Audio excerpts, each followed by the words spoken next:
yang boleh hadir dan Bapak Ibu yang mengikuti dari rumah. Semoga saudara diberkati lewat pelayanan yang dapat kami buat live. Saudaraku, dengan kesederhanaan kami mencoba memberikan yang terbaik untuk Tuhan.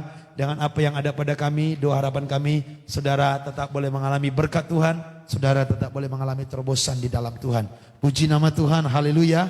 Saudaraku yang dikasih Tuhan, tadi sore saudara pas saya lagi persiapan, seorang ibu yang baru melihat pelayanan kita di Facebook telepon saya. Ibu itu dari Manado saudara.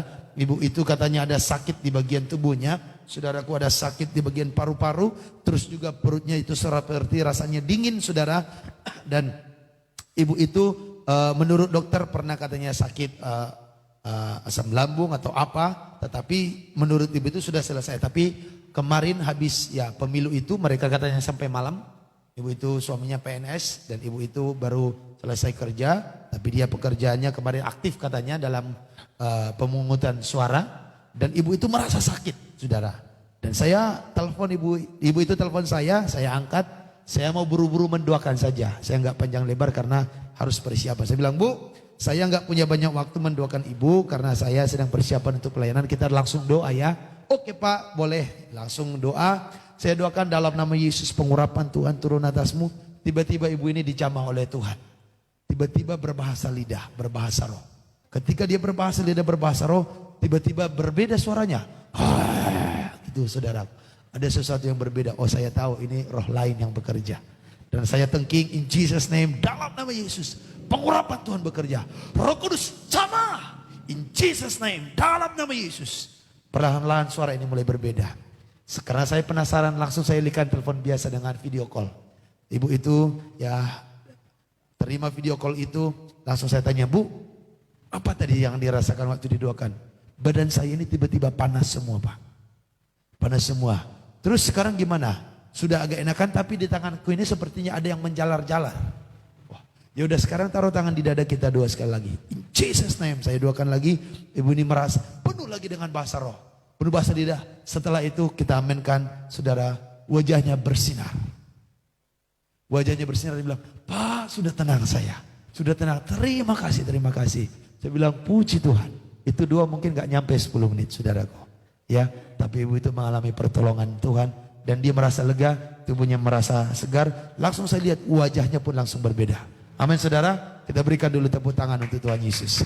Haleluya. Ibu gembala kalau tidak salah dia videokan itu saudaraku. Pas saya lagi doakan itu, ya dia videokan. Dan kuasa Tuhan bekerja dengan dahsyat dan luar biasa. Haleluya. Amin. Mujizat akan terus terjadi. Mujizat pasti akan terus terjadi. Amin. Kebetulan tadi Nambur ingatkan tentang pengurapan minyak. Kemarin itu ada yang saya coba baca di kolom komentar, Bapak Ibu bertanya, Pak, boleh nggak tempat usahanya diurapi beberapa kali?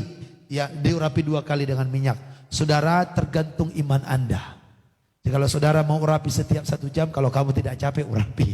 Tapi jika kalau saudara mau urapi sekali 2 hari atau sekali seminggu, bisa-bisa. Karena tidak ada aturan harus berapa kali, tergantung iman saudara. Makanya selalu saya katakan, connect dengan Tuhan supaya Roh Kudus yang menuntun.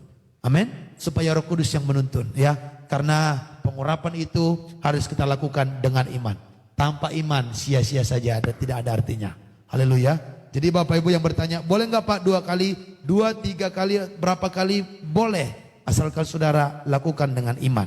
Dan selalu saya katakan, yang berkuasa bukan minyaknya, tetapi doamu di dalam nama Tuhan Yesus Kristus. Amin. Minyak ini adalah praktek iman kita. Karena kita juga membaca di Alkitab, Tuhan senang memakai media. Amin. Jadi minyak itu adalah medianya. Selalu saya ingatkan, jikalau saudara pelayanan di suatu tempat, tiba-tiba tidak ada minyak urapan, jangan jadi berhenti berdoa. Alasannya nggak ada minyak. Jadi Tuhannya kemana gitu ya. Tapi jikalau ada minyak, boleh saudaraku yang dikasih Tuhan. Ada amin? Ya, saya mau saudara kekristenan kita itu benar-benar cerdas dan dewasa. Amin. Haleluya. Coba sempat ada yang kesurupan, minyak urapan ketinggalan di rumah. Saudara, tunggu dulu, ku ambil dulu minyakku ya. Kenapa? Iya harus pakai minyak urapan usir setan. Sesat itu saudaraku ya. Tuhan Yesusnya hadir kapan saja dan di mana saja. Asal ada iman yang berdoa kepada Tuhan. Ada amin saudaraku? Haleluya. Ada amin? Puji Tuhan. Sukacita semuanya. Haleluya. Yes, puji Tuhan. Saudara, tadi pagi kita belajar berkat dari pujian penyembahan. Malam ini saya juga mau sampaikan kepada saudara, nggak apa-apa sebagian mungkin sudah pernah dengar, tapi kita mau memperdalam lagi, kita belajar dari 2 Tawarikh pasal yang ke-20 ayat 1 sampai 5 kita mulai pada malam hari ini. 2 Tawarikh pasal yang ke-20 ayat 1 sampai 5 kita mulai berkat dari pujian penyembahan. Apa sih yang akan kita terima jikalau kita memuji menyembah Tuhan? Apakah sekedar nyanyi-nyanyi saja atau ada kuasa atau sesuatu berkat yang luar biasa di balik semuanya itu? Kita pelajari bersama-sama pada malam hari ini. Saudara siap? Amin.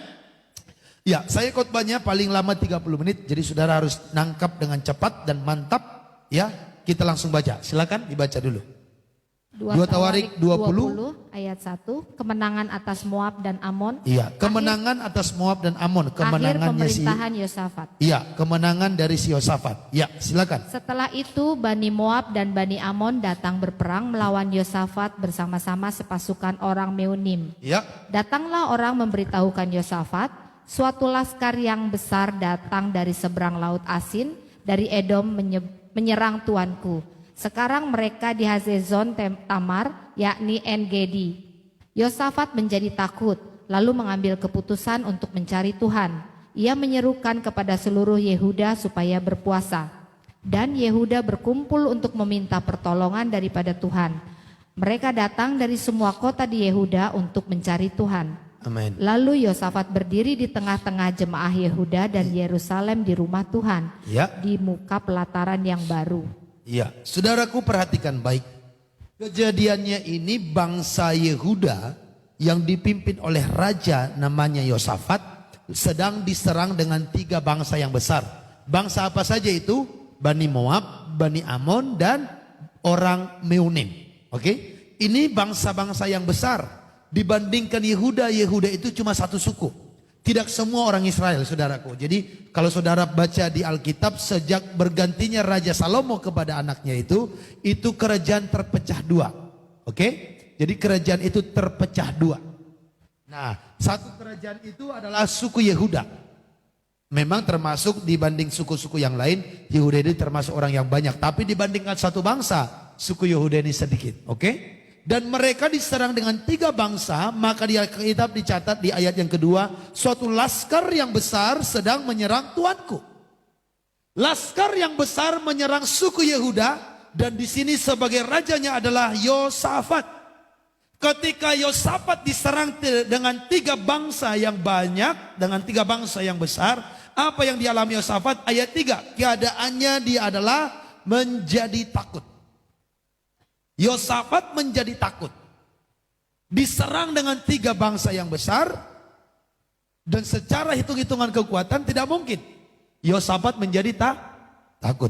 Nah, itu keadaan yang dialami. Sekarang kita lihat, ketika keadaan itu datang, apa sih yang dilakukan Yosafat? Ketika saudara dalam ketakutan, ketika saudara dalam penderitaan, ketika saudara dalam kebingungan, ketika saudara di bawah tekanan belenggu persoalan, yang menjadi pertanyaan, apakah keputusan yang saudara ambil? Itu menjadi penting. Dan malam ini kita belajar daripada Raja Yosafat. Ketika dia diancam oleh musuh, ketika dia diserang oleh musuh, dan tidak ada jalan keluar, secara hitung-hitungan kekuatan, secara logika tidak mungkin bisa menang. Ya, dan mereka akhirnya ketakutan. Kalau rajanya saja sudah takut, apalagi rakyat. Betul nggak saudara? Kalau dalam satu gereja pendetanya saja sudah takut, apalagi jemaat. Kalau di dalam Indonesia, kalau Presiden Jokowi saja sudah nggak bisa makan, apalagi lah rakyatnya. Ini rajanya saja sudah takut. Nah, tetapi ada yang menarik. Apa yang harus kita ambil, Pak? Situasi seperti itu. Kita lihat. Yosafat menjadi takut, lalu mengambil keputusan untuk apa? Baca yang kuat, 1, 2, 3 ya. Mencari Tuhan. Ketika saudara dalam keadaan tertekan, ketika saudara dalam keadaan yang susah, yang harus saudara ambil keputusan yang paling pertama dan yang utama, mencari Tuhan. Jangan cari tempat ngutang. Banyak orang ketika dia terpuruk bukan cari Tuhan, tapi cari tempat ngutang. Haleluya. Saudara, ketika engkau sedang takut, sedang bimbang, sedang punya pergumulan, keputusan yang paling tepat, yang pertama yang harus kita ambil adalah mencari Tuhan. Nanti kita akan lihat lebih jauh, seperti apa sih praktek mencari Tuhan itu. Nah, kita pelajari dulu, itu keputusan yang pertama. Selanjutnya, ia menyerukan kepada seluruh Yehuda supaya berpuasa. Keputusan yang kedua yang harus saudara ambil adalah berpuasa. Ada amin? Ketika ditekan banyak persoalan, pertama mencari Tuhan, yang kedua berpuasa. Kita lanjut. Setelah berpuasa ayat 4, dan Yehuda berkumpul untuk meminta pertolongan daripada Tuhan. Nah, ketika kamu sedang bimbang, berkumpullah dengan orang-orang yang satu hati mencari pertolongan daripada Tuhan. Hati-hati saudara, ketika kamu dalam persoalan, saudara jangan sampai berkumpul dengan orang yang juga sama-sama putus asa. Dengan orang yang tidak mau mengandalkan Tuhan. Ketika Anda dan saya dalam pergumulan, yang ketiga yang harus kita lakukan, berkumpul dengan orang-orang yang sehati untuk meminta pertolongan daripada Tuhan. Ada amin? Makanya Bapak Ibu yang online, kalau kita pelayanan selalu kita bilang, mau mengalami mujizat, yuk ikut dulu ibadah kita. Ya, seperti Namboru juga selalu, di mana-mana jiwa-jiwa. Ayo nanti nonton live, ikut live. Kenapa ini saudaraku? Kita harus berkumpul sesama orang-orang yang meminta pertolongan daripada Tuhan. Karena itu akan membantu membangkitkan semangat kita. Membantu membangkitkan gairah kita. Tetapi jikalau saudara ngobrol dengan orang yang sudah putus asa, tadinya kita belum mau putus asa, karena dengar orang yang sudah menyerah duluan, maka kita pun bisa jadi ikut-ikutan. Karena Amsal berkata, jikalau kamu bergaul dengan orang bijak, maka kamu menjadi bijak. Tetapi jikalau kamu bergaul dengan orang bebal, maka kamu menjadi malang. Haleluya. Saudara, dengan siapa kita bergaul mempengaruhi jati diri kita. Dalam 1 Korintus 15 ayat yang ke-33 dikatakan, saudaraku, pergaulan yang buruk merusak kebiasaan yang baik. Sebaik-baiknya orang, kalau pergaulannya buruk, ujung-ujungnya juga dia menjadi buruk. Sehebatnya orang bersikap baik selama ini, jikalau sepanjang hari temannya ngobrol, temannya tidur, temannya makan, temannya nongkrong, temannya kerja, orang-orang yang buruk, lama-lama dia jadi ikut-ikutan jadi buruk. Makanya saudara yang punya anak, arahkan anakmu bergaul dengan orang yang sama-sama takut akan Tuhan. Karena pergaulan paling kuat membentuk karakter seseorang. Dengan siapa dia ngobrol, akan seperti itulah dia jadinya. Haleluya. Amin saudara. Itu yang ketiga. Yang keempat kita lihat saudaraku, apa yang mereka lakukan. Praktek mencari Tuhan itu ketika tadi mereka sudah berpuasa, mereka berkumpul dengan orang yang meminta pertolongan Tuhan. Yang keempat saudaraku, ketika Yosafat berdiri di tengah-tengah jemaah Yehuda dan Yerusalem di rumah Tuhan, di muka pelataran, apa yang dia lakukan? Perhatikan ayat 6. Ya Tuhan Allah nenek moyang kami, bukankah engkau Allah di dalam surga? Bukankah engkau memerintah atas segenap kerajaan bangsa? Kuasa dan keperkasaan ada di dalam tanganmu, sehingga tidak ada orang yang dapat bertahan melawan engkau. Apa yang dilakukan yang keempat? Memperkatakan kembali tentang kuasa dan janji Tuhan. Ketika saudara sedang dalam keadaan terpuruk, hati-hati dengan yang kamu ucapkan. Haleluya. Hati-hati dengan yang kamu ucapkan. Saudara harus mengucapkan tentang kuasa dan janji Tuhan. Si Yosafat berkata, Tuhan, kuasa dan keperkasaan ada di dalam tanganmu, sehingga tidak ada orang yang dapat bertahan melawan engkau. Perlunya mengakui tentang kuasa Tuhan di tengah-tengah persoalan, di tengah-tengah pergumulan. Ada amin saudara. Haleluya. Pulang dari tempat ini, ketika saudara sampai di rumah, kamu punya persoalan tentang apa? Akui dan perkatakan apa firman tentang itu. Jikalau itu tentang sakit penyakit, katakan firman tentang kesembuhan. Jikalau itu tentang perjalanan yang sepertinya mentok, katakan bahwa Tuhan yang buka jalan. Jikalau itu tentang keluarga yang sudah susah tidak bisa dipulihkan, katakan satu orang selamat, satu keluarga diselamatkan. Perkatakan, Tuhan memulihkan keluargaku. Ada amin saudara. Dalam keadaan yang terdesak, dalam keadaan yang terhimpit, perkatakan kuasa dan janji Tuhan. Amin. Itu yang keempat. Keputusan yang selanjutnya, yang kelima yang harus kita lakukan, kita lompat langsung ayatnya yang ke-12. Coba dibaca ayat yang ke-12.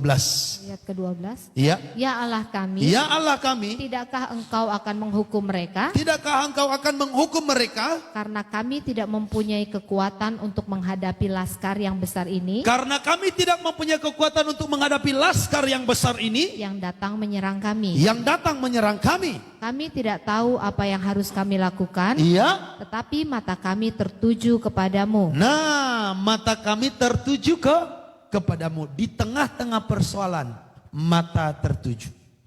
Mata penglihatan. Berarti penglihatanmu fokusnya dengan Tuhan. Berarti keadaanmu pastikan tidak mempengaruhi situasi hatimu. Yang sering kali membuat orang gagal ketika dia melihat kenyataan. Amango ya mang, buada carana. Dudaun namaon. Ditumbuklah ini semua tusuk konde dan teman-temannya. Oh, kalau berlian ini ditutu namon, mabai kue kabang layang. Ditumbukkah ini bikin kue, gitu ya? Gimana ini? Tapi firman berkata, aku akan memberkati. Sia dia dong, ngawalu bulan dah bagas. Sudah 8 bulan, tidak terjadi apa-apa. Ketika menghadapi situasi, jangan fokus dengan keadaan, fokus dengan Tuhan. Ada amin saudara? Haleluya. Amin. Makanya kita mulai praktek doa pengurapan minyak ini. Ini kita mulai fokus memperkatakan saudaraku. Ya, saudara jikalau mau mengurapi sendiri, yes. Kenapa saya suruh jemaat yang coba praktek? Biar jangan bergantung sama pendeta iman. Biar saudara terhubung langsung dengan Tuhan. Amin. Nanti kalau terhubung sama pendeta dibilang pendetanya yang hebat. Sementara Tuhan Yesus yang hebat. Ada amin saudara? Haleluya. Yesus kita hebat, amin. Dia yang langsung berjanji atas setiap kita. Langsung kepada kita, amin. Tidak pakai orang lain. Kalau zaman perjanjian lama harus lewat imam. Tapi zaman perjanjian baru, Tuhan dengan kita bisa langsung berbicara. Tuhan langsung bisa menuntun, melakukan hal-hal yang dahsyat. Maka imanmu harus langsung connect dengan Tuhan. Maka doamu bisa langsung dijawab Tuhan. Selalu saya katakan, bukan hanya 2 pendeta yang punya kuasa. 2 orang yang percaya juga punya kuasa. Ada amin? Ada haleluya?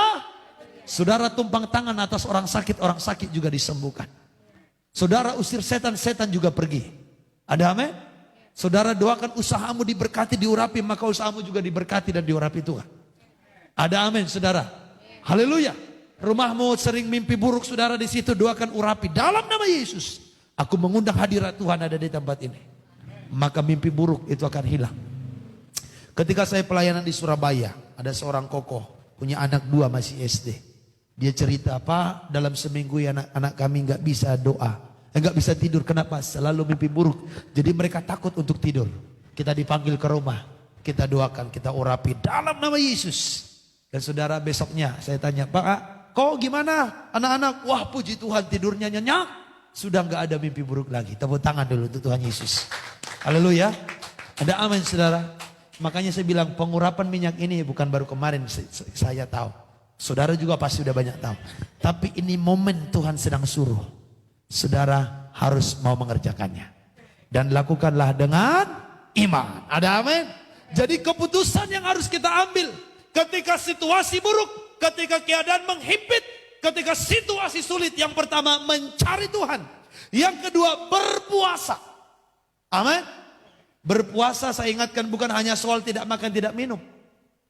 Ya, belajar menjaga perkataan, belajar menjaga hati, tidak marah, tidak ngomong kotor, tidak melakukan dosa. Ya, tidak menindas orang lain. Jadi yang kedua berpuasa, yang ketiga berkumpul dengan orang-orang yang sama-sama meminta pertolongan Tuhan. Yang keempat memperkatakan kembali kuasa dan janji-janji Tuhan. Hati-hati dengan perkataanmu. Jangan kamu sendiri mengutuki engkau. Sering orang tidak sadar dia mengutuki dirinya sendiri. Aduh udah hancur saya Pak, udah hancur, aduh udah miskin kami nih Pak, udah bangkrut. Kamu sendiri mengutuki dirimu sendiri. Hati-hati dengan perkataan. Ada haleluya, ada amin saudaraku, ada amin. Yes, pelayanan kita ini sama-sama kita memperkatakan berkat. Semakin banyak jiwa yang bertobat dan sungguh-sungguh takut akan Tuhan, semakin diberkati, semakin mengalami pertolongan dalam Tuhan. Ada amin saudara. Jangan kita bilang, Pak kayaknya pelayanan kita udah makin mundur ya Pak ya. Jangan kamu sendiri mengutuki pelayananmu sendiri. Jangan kamu sendiri mengutuki keluargamu sendiri. Yang punya anak, ya seperti tadi katakan, Tuhan memulihkan keluarga anak. Jangan bilang, ya kira-kira bagaimana ini? Kita suruh cari yang lain atau kita urus surat begini? Jangan kamu sendiri mengutuki pernikahan anakmu. Haleluya. Ada amin? Makanya sebagai orang tua selalu ini harus belajar. Sebagai orang tua jadilah berkat bagi anak-anak. Jangan anak sendiri dimotivasi untuk menceraikan menantunya. Itu repot itu. Berapa banyak keluarga bercerai sebenarnya bukan hanya karena niat yang suami istri bercerai, tapi karena ada orang ketiga yang memanas-manasi, yang mengkompori untuk mereka cerai. Ya kan? Berapa banyak keluarga menjadi hancur hanya karena orang ketiga. Tapi saya yakin yang di sini baik-baik semua. Amin. Saya titip pesan ini kepada saudara. Kalau ada di sana bahkan keluargamu, ya buat suruh tinggal honi, langsung bilang bertobat kau. Karena Alkitab jelas berkata, diberkati engkau menjadi satu dan siapa yang menceraikannya terkutuklah ia. Orang yang menyuruh satu keluarga bercerai membuat dirinya terkutuk. Orang yang membuat satu pernikahan yang diberkati Tuhan dalam Yesus Kristus diberkati, orang itu sedang mengambil kutuk. Haleluya. Ada amin? Makanya saudara, pernikahan itu enggak tanggung-tanggung. Itu perjanjian kekal. Makanya selalu bilang, kalau sudah diambil, dipilih, tidak bisa ditukar tambah. Tidak bisa dikembalikan. Tukar majo, angginai mayau, enggak bisa. Haleluya. Tukarlah dulu, adiknya sama aku enggak bisa. Udahlah, yang dari bapak tuanya saja, enggak bisa. Barang yang sudah dibeli tidak dapat dikembalikan atau ditukar tambah. Ada amin? Makanya walaupun sudah tinggal di tempat tidur saja, ini Pak, Ma, masih kayak gitu saudara. Karena nggak bisa ditukar tambah. Di servis saja, di bengkel. Jangan dijual, dibeli yang baru. Amin. Kalau dia yang rusak, yang rusaknya diperbaiki. Ada amin saudara. Haleluya. Jangan seperti yang baju-baju yang lagi booming sekarang. Hormatilah ibumu, ibumu, ibumu, baru kemudian ayahmu. Apa artinya? Karena ternyata itu ajaran daripada seseorang bahwa harus punya ibu tiga. Istri pertama, kedua, ketiga, baru seorang ayah. Jadi hormatilah ibumu pertama, ibumu kedua, ibumu ketiga, baru ayahmu. Itu saudaraku ajaran yang menyesatkan memang itu. Makanya saudara jangan pergi ke sana. Amin. Haleluya. Ya, ini kalangan sendiri Bapak Ibu. Ibumu, ibumu, ibumu, baru kemudian ayahmu. Ini saya dapat dari orang yang pakai bajunya langsung. Dan dia memang punya ajaran itu. Dia bilang, tahu Bapak, kenapa ini begini? Ini adalah ajaran daripada pemimpin kami. Bahwa gak apa-apa punya tiga. Haleluya. Kekristenan tidak seperti itu. Ada haleluya, amin. Kekristenan tidak seperti itu. Pernikahan bukan uji coba. Ya coba dulu lah Pak, kalau cocok lanjut, kalau enggak nanti ya cerai cari lagi. Jangan suka buka cabang. Haleluya. Cukup pelayanan bisa buka cabang. Kalau istri jangan buka cabang. Kalau suami jangan buka cabang. Ada amin. Haleluya. Iya, jangan sampai karena dia suka keluar kota punya cabang di setiap kota. Repot itu saudaraku. Haleluya, amin. Nah, sekarang kita lanjut. Tadi itu keputusan yang diambil, sekarang praktek hidup setelah dengar firman. Kita lihat saudaraku, ya, apa yang mereka lakukan. Kita lihat di ayatnya yang ke-20. Ayatnya yang ke-20. Apa yang mereka lakukan? Coba 20. Bagaimana praktek hidup setelah mereka tadi ambil keputusan itu? Oke, sebelum 20 kita lihat dulu. Ketika mereka sudah mencari Tuhan itu, ada firman yang mereka dengar ayat 14. Ayat 14. Ayat 14. Lalu Yehezkiel bin Zakaria bin Benaya, Lalu Yahaziel bin Zakaria bin Benaya bin Matanya, seorang Lewi dari Bani Asaf, iya, dihinggapi roh Tuhan di tengah-tengah jemaah iya, dan berseru, camkanlah hai seluruh Yehuda Ya. dan penduduk Yerusalem dan tuanku Raja Yosafat, iya, beginilah firman Tuhan kepadamu, janganlah kamu takut dan terkejut karena laskar yang besar ini, iya. sebab bukan kamu yang akan berperang melainkan Allah. Perhatikan baik saudaraku yang dikasihi Tuhan. Alkitab mencatat ketika mereka sudah mencari Tuhan, berpuasa, berkumpul, matanya tertuju kepada Tuhan, fokus kepada Tuhan, maka datanglah firman. Datanglah firman yang menjadi penuntun dan jawaban bagi persoalan mereka. Apa katanya? Janganlah kamu takut dan terkejut karena laskar yang besar ini. Sebab, sama-sama baca, sebab bukan kamu yang akan berperang melainkan Allah. Tahukah saudara, awal daripada mujizat adalah kita terima firman. Awal daripada jawaban Tuhan untuk pergumulanmu adalah firman Tuhan. Ketika saudara dan saya mendengar firman, terima firman, firman itu yang akan merubah keadaan. Karena Tuhan ketika sudah berfirman, dia pasti menggenapi. Ada amin saudaraku. Jadi ketika saudara sudah mencari Tuhan, makanya kalau doa jangan suka buru-buru. Amin. Jangan suka buru-buru. Kalau doa pastikan ada waktu yang tenang. Sampai saudara dapat rema dari Tuhan. Apa yang harus kamu lakukan. Sampai saudara dengar firman itu berbunyi dalam hati. Atau bisa dengan kedengaran, dengan suara audible, bisa juga dalam hati, atau bisa ketika saudara baca Alkitab. Tuhan tiba-tiba buat itu rema dalam hatimu. Atau bisa itu pesan khusus, lewat dua seorang hamba Tuhan atau lewat khotbah. Ada amin saudara. Maka saudara ketika dengar itu, percaya imannya. Nah, ketika mereka sudah dengar firman, janganlah takut sebab Allah yang akan berperang bagi kamu. Apa yang mereka lakukan? Lihat ayatnya yang ke-20. Ayat yang ke-20. Ya. Keesokan harinya pagi-pagi mereka maju menuju padang gurun Tekoa. Ya. Ketika mereka hendak berangkat, berdirilah Yosafat dan berkata, dengar hai Yehuda dan penduduk Yerusalem. Stop dulu. Keesokan harinya pagi-pagi. Kalau saudara sudah dengar firman, belajar bangun pagi. Orang kalau mau mengalami berkat terobosan, kalau bangunnya masih siang, susah akan mengalami berkat. Kecuali memang dia adalah orang yang masuk kerja siang.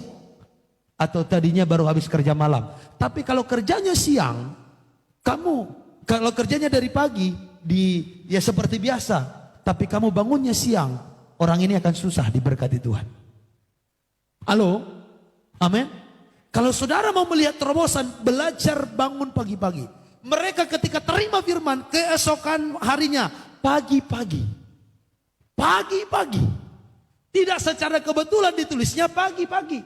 Kalau cuma pagi, keesokan paginya. Kan bisa, tapi keesokan harinya, pagi-pagi. Berarti matahari belum terbit. Mereka sudah bangun. Bersiap melakukan peperangan.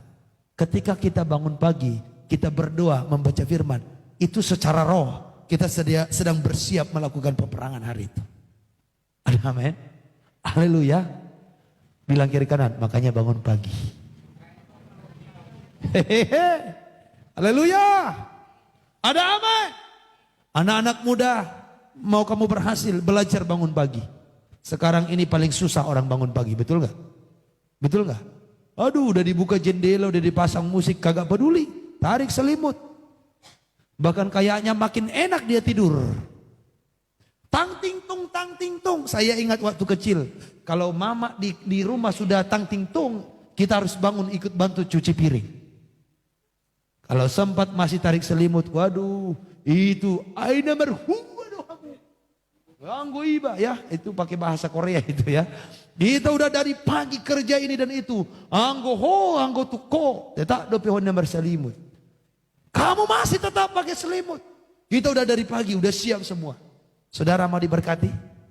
Mau melihat pertolongan di masa kesulitan? Belajar bangun pagi. Amin. Yang kedua, apa katanya? Coba lanjut baca yang tadi. Percayalah.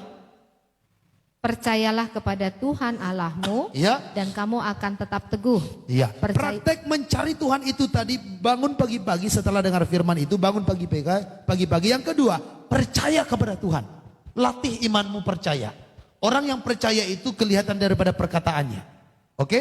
Yang ketiga, prakteknya itu adalah percaya kepada nabi-nabinya. Ini yang selalu saya sebutkan. Pentingnya saudara dipimpin oleh seorang gembala, seorang pembina rohani atau kakak rohani yang mengerti hati Tuhan. Yang mengerti mendengar suara Tuhan. Sehingga saudara tidak asal berjalan. Itu sebabnya saya mengambil keputusan yang secara pikiran gak gampang kemarin itu. Tetapi Tuhan sudah berbicara. Saya sendiri sebagai hamba Tuhan harus dipimpin oleh seorang hamba Tuhan juga yang lebih rohani, yang sudah lebih mengenal Tuhan dibanding daripada saya. Makanya kita di bawah pimpinan dari Bapak Pendeta Tamrin Simajuntang. Dan puji Tuhan dalam beberapa bulan ini, saya bisa telepon, Pak saya lagi begini, gimana Pak? Mohon nasihatnya. Dikasih, didoakan. Ada amin? Makanya Bapak Ibu yang jemaat yang datang ke tempat pelayanan lokal ini, jangan segan-segan telepon saya cerita, Pak masalah saya begini, gimana ini ya? Amin? Saudara harus ada komunikasi yang baik dengan gembalamu, dengan pemimpinmu, supaya engkau terpelihara. Amin. Haleluya. Makanya kalau sempat saudara di dalam satu pelayanan jauh daripada pemimpinnya, ya kamu seperti domba yang tersesat. Jauh dari gembala, makan tidak dipikirkan. Ada amin? Haleluya. Nah, apa? Persembahan jalan tapi makan tidak dipedulikan. Itu repot itu.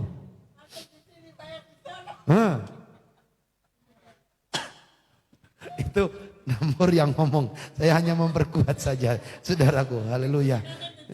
Iya. Di WA terus kasih katanya, tapi makan di sana.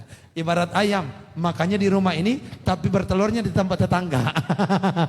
Kalau saya punya ayam begitu, tangkap, potong. Betul nggak saudara? Saudara pelihara ayam, kamu yang kasih makan, beli makanannya mahal-mahal lagi. Tapi giliran bertelur ke tempat tetangga yang makan telurnya. Ayam apa itu kira-kira? Ayam. Haleluya saudaraku. Mari saudara, kita belajar connect dengan pemimpin rohani. Maka penggembalaan itu tidak coba-coba. Makanya Amsal sampai berkata, orang benar akan mendapati padang penggembalaannya. Amin. Itu sampai dicatat di Alkitab. Karena jikalau kamu domba, pasti ketemu dengan gembala yang punya domba. Kambing pasti kumpul dengan kambing. Kerbau pasti kumpul dengan kerbau. Haleluya. Saudara ini penting. Karena jelas saudara harus percaya kepada Tuhan. Percayalah kepada nabi-nabinya. Jadi kalau saudara gak bisa dengar suara Tuhan lewat nabi itu, apa yang kamu mau percayai? Kalau saudara tidak pernah komunikasi, gak pernah bisa minta doa, apa yang kamu mau percayai? Jelas sampai di sini. Haleluya. Saudara dengar firman, amin. Tapi bisa gak kamu connect? Karena beda, saya sampaikan. Saya dengar khutbah pendeta Yakub Nahwai bisa. Saya bisa dengarkan khutbah pendeta Gilbert Lumondo. Tapi untuk saya connect dengan mereka, nggak bisa. Jalurnya jauh banget. Tapi dengan Pak Tamrin, Bapak rohani saya bisa. Saya telepon kapan saja, bisa. Dan beliau bisa juga yang menelpon saya. Besron, ada pelayanan. Gimana pelayanannya? Begini Pak Gem. Maju terus. Jangan takut. Kalau saya dengar pelayanan begini, mendidik roh saya. Itu kata-kata kalau dari seorang bapak rohani kita. Itu membangkitkan semangat. Ada amin saudara? Makanya kalau saudara connect dengan pemimpin rohanimu, ada masalah, dia sampaikan firman. Kalau betul kalian connect, itu rohmu pasti bangkit. Rohmu pasti semangat. Amin. Ini rahasianya Bapak Ibu. Udah 8:30. Kita main cepat saja. Saudara yang selanjutnya yang harus kita lakukan adalah menyanyikan nyanyian untuk Tuhan. Kita lanjut ayat yang ke-21. 21. Setelah ia berunding dengan rakyat. Ya, setelah ia berunding dengan rakyat, saya lanjut saja baca biar cepat. Ia akan mengangkat orang-orang yang akan menyanyikan nyanyian untuk Tuhan, memuji Tuhan dalam pakaian kudus, yang semarak pada waktu mereka keluar di muka orang-orang bersenjata sambil berkata, nyanyikanlah nyanyian syukur bagi Tuhan, bahwasanya untuk selama-lamanya kasih setianya. Setelah dengar firman, saudara harus menyanyikan nyanyian untuk Tuhan. Jadi ketika dalam persoalan itu, jangan bersungut-sungut, jangan mengeluh, jangan mengutuki diri sendiri dengan kata-kata negatif, tetapi saudara harus bernyanyi. Tapi musiknya enggak seperti ini. Haleluya. Jangan pula ini pula musiknya. Yang penting nyanyi. Bukan. Nyanyiannya dijelaskan, nyanyian syukur bagi Tuhan. Kalau ini bagi tetangga ini. Bagi teman-teman yang berdangdut ria kalau begini musiknya.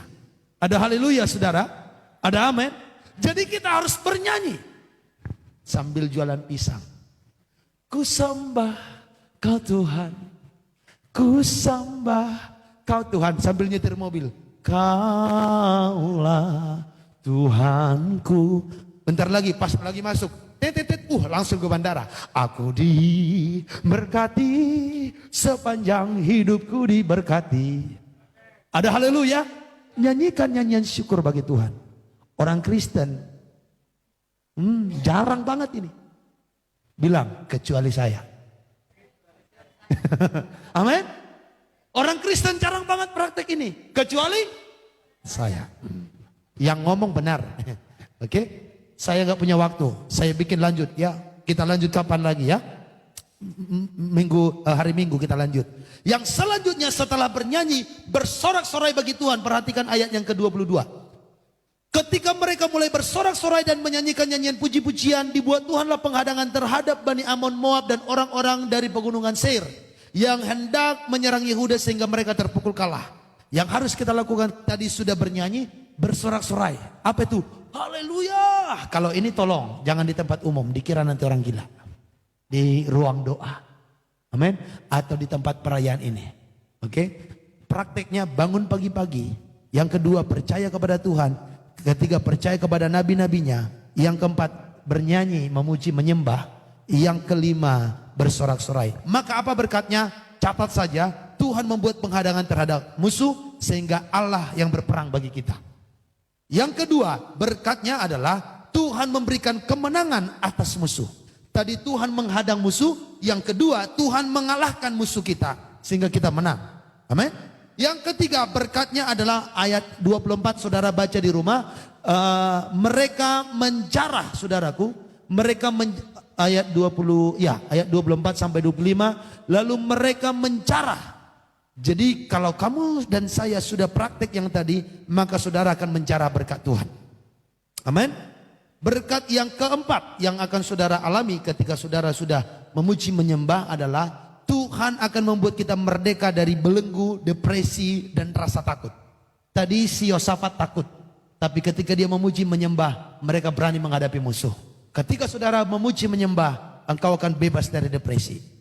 Sebesar apapun tekanan, depresi yang sedang menimpa hidupmu, masuk dalam pujian penyembahan.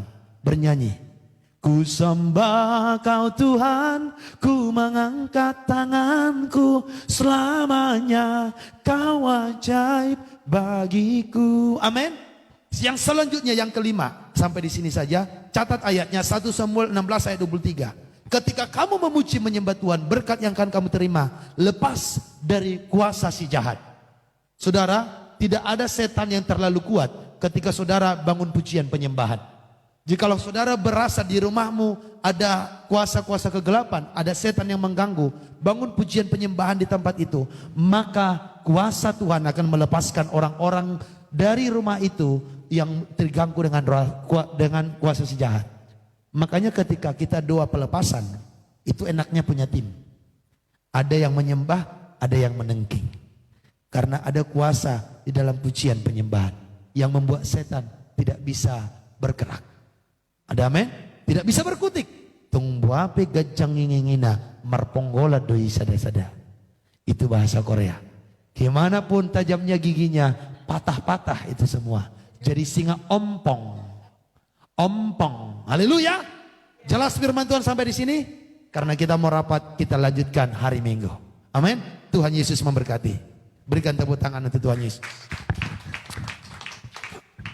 Kita angkat pujian, ku sembah kau Tuhan, ku mengangkat tanganku, selamanya kau ajaib bagiku. Haleluya.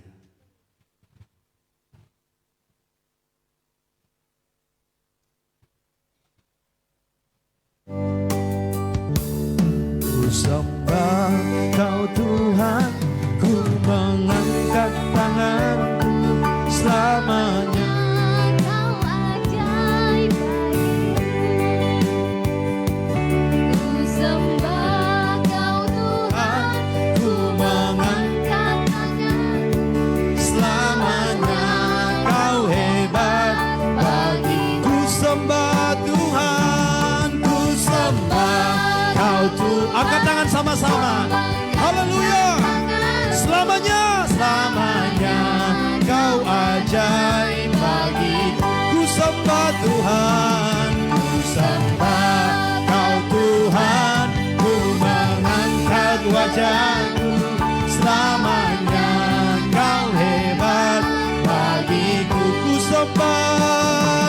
Ku sembah kau Tuhan, ku mengangkat wajahku, selamanya kau hebat bagiku. Selamanya kau hebat bagiku. Selamanya, selamanya kau hebat bagiku.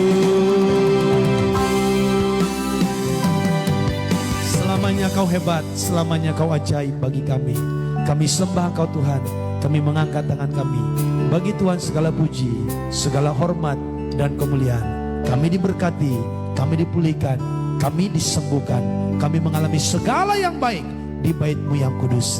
Kami terima mujizat, kami terima terobosan, kami terima carahan yang besar daripada Tuhan. Kami mengambil itu di tempat kami bekerja, di tempat kami berjualan berbisnis,